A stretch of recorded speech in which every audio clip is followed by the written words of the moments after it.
Rapides Parish began looking at status offenders, or what brought children into court, when we were looking at the bigger numbers, detention as well as those who were arrested. And of course it led us to looking at the status offenders, or the number of children that we see in the events that are going on in their school systems.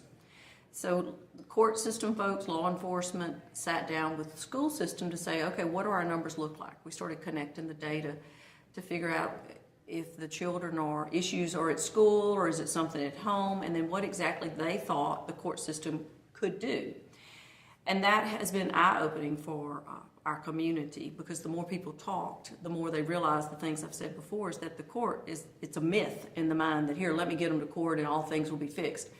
Instead, what we've looked at is, no, wait a minute, they do so much better. The evidence shows they're going to do so much better within their homes, they're going to do so much better within their school environments, so that our parish created, with the assistance of law enforcement and the court system as well as the school system, a school exhaustion form is what it's known as, or it's simply, let's document what's going on in the school before you dare try to move that child into a more formal system of the court system. And so it really is a simple document, but yet it asks some very key questions that the leaders within our school system wanted to know, like, has someone reached out to the parents?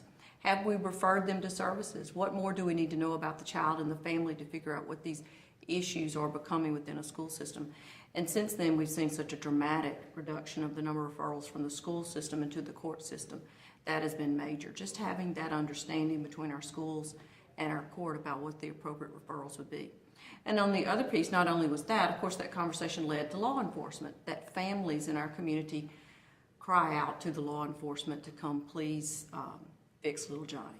Little Johnny's upset, not necessarily that he's even struck his mother, but there might be some fear in that household. And what law enforcement has figured out, and those families, is let's go ahead and make a referral to a social service, to a family counseling place, other than sending them to FIN. So often we'd see that as a family in need of services, and yet we created another middleman for something that's kind of closely connected to the court that we've now pushed back, and law enforcement is now referring. And the more that word has gotten out, the more families have reached out to evidence-based practices. They're knowing, don't call the police. That really causes a charge to occur, and then let's go get some services. That's made a difference in our community that is just far-reaching.